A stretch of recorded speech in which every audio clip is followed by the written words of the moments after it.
Good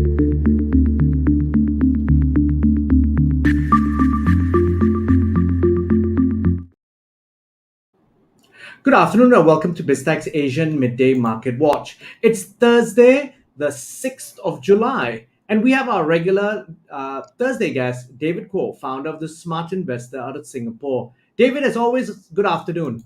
Selamat tengah hari, Brian. Now, selamat tengah hari, David. Before we get your insights on how the numbers stack up, we're going to take a look first at how markets performed in the first half of the day across the region. We start with cryptocurrencies.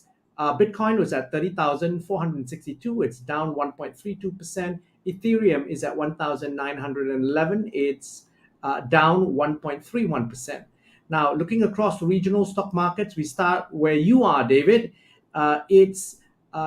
SGX is down 0.79%. Bursa Malaysia is down 0.41%. Shanghai is down 0.56%. ASX All Ordinaries is down sharply 1.19%. The Nikkei is down 1.72%. The Hang Seng is down a whopping 3.17%. And rounding up the numbers, we've got the Kospi, which is down 0.66%. David, there's some. It's all red Thursday, as pretty much always. However, we've got some standouts of the Hang Seng in particular. Tell us why we're going through this. Well, I tell you what, Brian. Can I just put in a formal request to have my day switched to another one, because I'm getting a bit sick. I'm getting a bit sick and tired of Down Day Thursday at the moment. Yeah, and today just exemplifies the problems. I think there are all kinds of issues at the moment around the world, and in particular, I mean, if you have a look at places such as Hong Kong, they're so closely tied to China, and there are massive problems. You only have to have a look at the Chinese yuan, and you know that China has problems of its own, and the post-COVID reflation trade, that many people had expected, is just not happening. And as a result of that, we're going to have to give China a lot of time. And I was talking to an investor the other day, and she said to me, are we going to experience in China the same thing that we experienced with Japan back in the 1980s? In other words, we could actually have maybe 2 or 3 lost decades in China. And I think the answer to that one is probably yes, because as much as China likes to say that it has all the tools available to prop up the yuan, it's running out of cash, Brian. They built too many white elephants in China, and things are not happening. And the other thing that she told me was that one of her friends was in China recently, and the place is like a ghost town. China is like a ghost town. People are not going out shopping at all.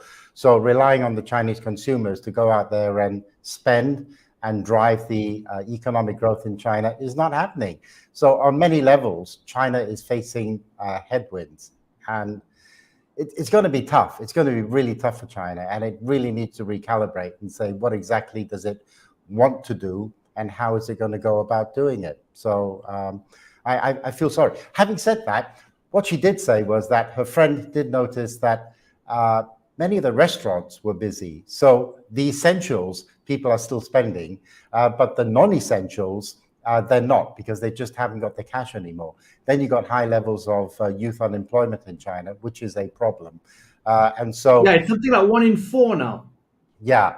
So if you want to invest in China, you really have to have a look at, and you need to take a leaf out of Peter Lynch's books, which is that in times of recession, look for things that people can easily afford, which is generally food, and things they can't easily do without, which is also food. Yeah, so have a look at those kind of consumer staples that people need, and just forget about all the other stuff. So anyway, let's move on to another topic, Brian.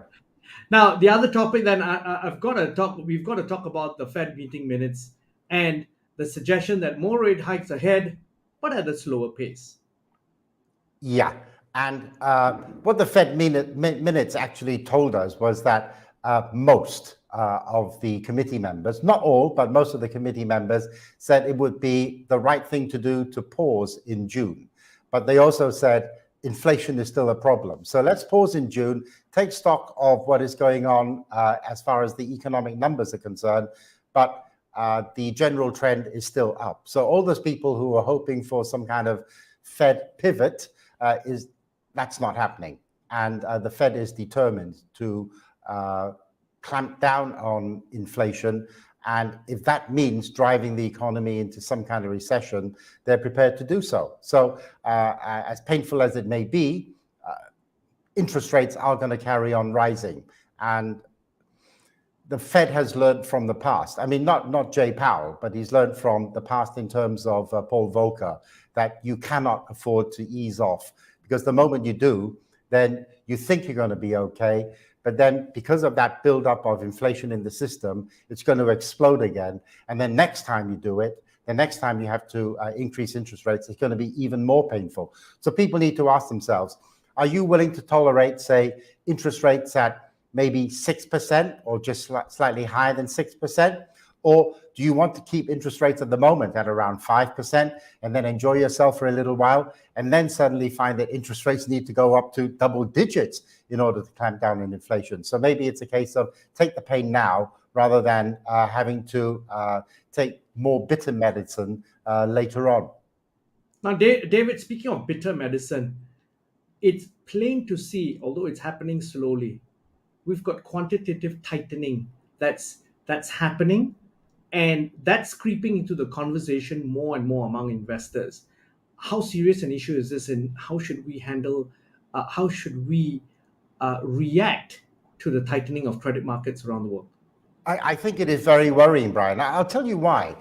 You know, if you run a business and interest rates were to go up, say, maybe 1% or 2% on the loans that you have on your overdraft, you can tolerate that, because ultimately, if you can't even stand a 1 or 2% increase in interest rates and your business is going to collapse as a result of it, then you really shouldn't be in business in the first place, right? I mean, that's the harsh reality of interest rate increases. So it's a bit like a homeowner or a mortgage borrower. If your interest rates were to go up 1 or 2%, well, you make cuts somewhere else and you say, okay, I will service my mortgage, but I'm going to have to make sacrifices somewhere else. So that's interest rates.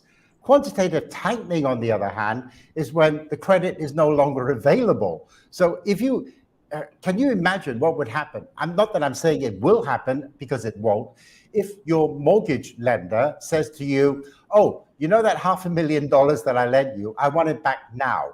You're not going to be able to do it, are you, without actually liquidating all your assets? So that's the difference between quantitative tightening, which is the reduction of credit available, and interest rate increases. We can tolerate interest rate increases. We can't tolerate credit tightening or the lack of credit in the system.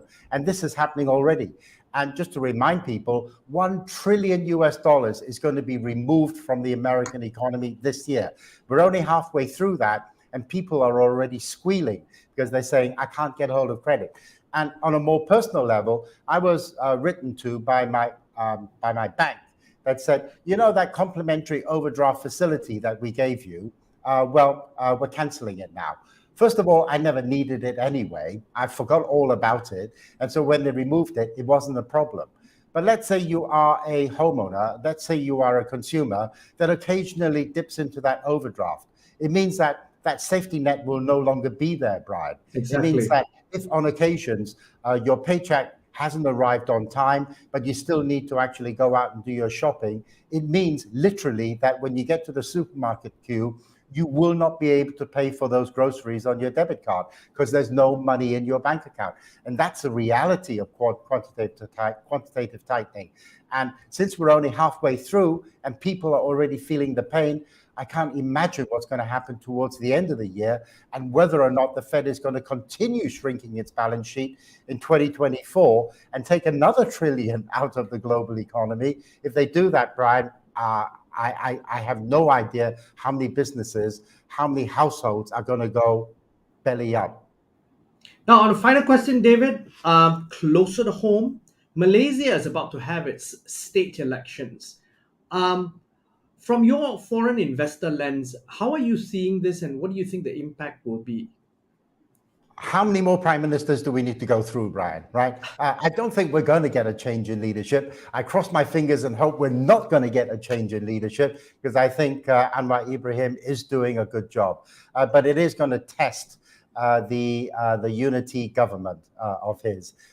If, for instance, the electorate in some of those states decide that they want a change of guard. I don't think it's going to happen, but what I've always said to people is that businesses will accommodate whoever is in power. So a good business, it doesn't really matter who the prime minister is because they will just continue to do what they do, which is to service shareholders, service their customers, hopefully make some profit, and then pay dividends to their investors.